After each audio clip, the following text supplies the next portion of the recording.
to Randall Reviews. Right out the bat, I can automatically just say that this game is good, and I would just straight out recommend it. It is a very fun looking game, and it is, well, fun to play. Its controls are unique in a way that I've never seen in any other game use these controls. Straight out the bat, you can see that the visuals are very Japanese, is the only way I can really put it. Man, is this game Japanese.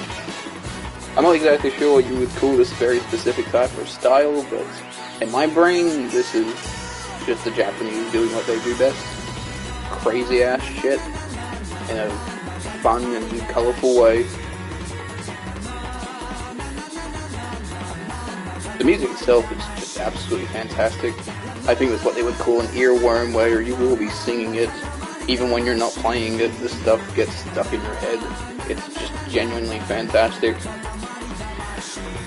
I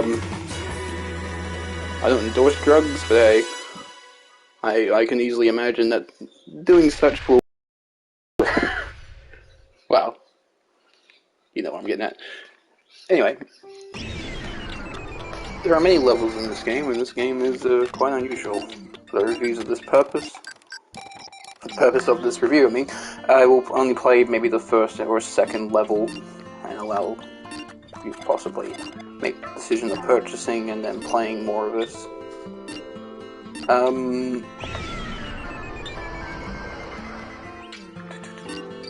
and go over the first one, there are many.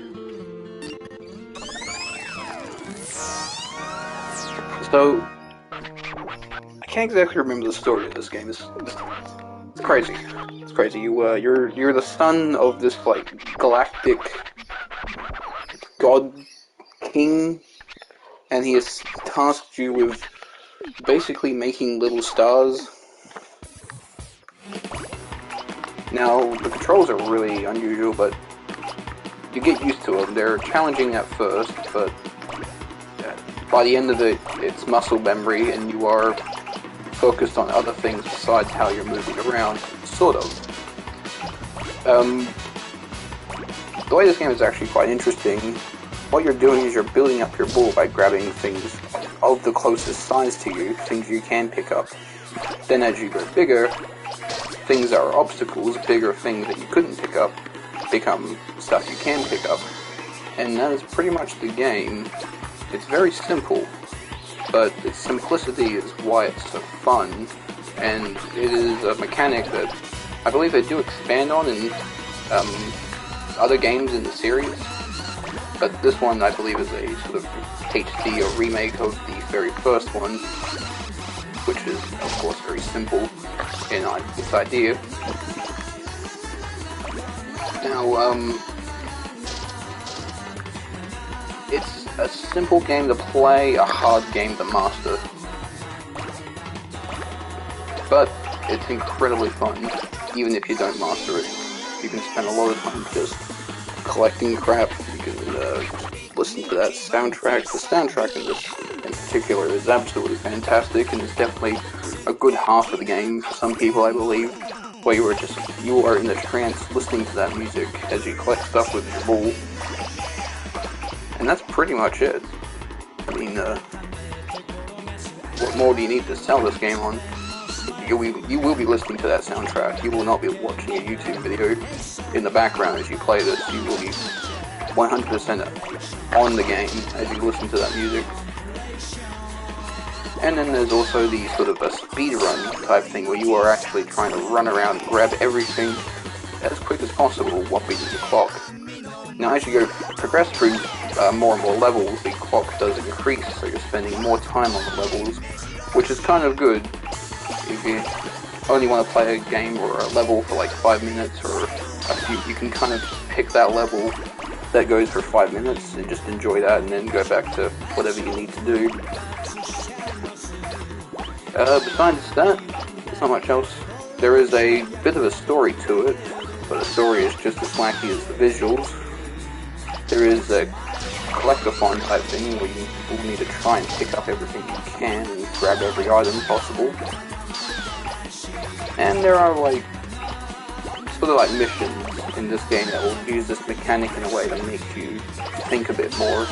Some will have you pick up very specific things, some will have you try and pick up nothing and look for a very specific thing. They do play around with the mechanics of this game to make interesting challenges, and it all works really, really well as a game. Besides that, there's not much else I can say. The music is quite fantastic, the visuals are really good, everything looks nice, it's got that really sort of classic old style to it, you know, back in the old, like I don't even remember what console this would specifically be on. This is another game I grew up with, it's simply something I've seen someone else play, and I've then been like, wow, that's awesome, and bought it myself. So yeah, I definitely recommend it. As a price, I believe you can get this game fairly cheap. Even if it's not on discount, it's not the most expensive game to get. And you will get your money back, I can say. I mean, that soundtrack alone is worth the price of admission, I would say. An absolutely fantastic game. Definitely worth a game. Definitely worth trying out for yourself. I might just leave it on this first level and allow you to maybe possibly try the game out for yourself. It's quite good. I absolutely recommend it. Sound effects, sound, music, design, bright and happy. It's definitely got a challenge to it. The challenge itself doesn't feel particularly bullshit, which is a thing I'm finding in a lot of games that they put a challenge on that is just too much. This game has a challenge curve that is fair. I would absolutely call the challenge curve on this fair, and you could potentially master it as a normal person. And that's pretty much it.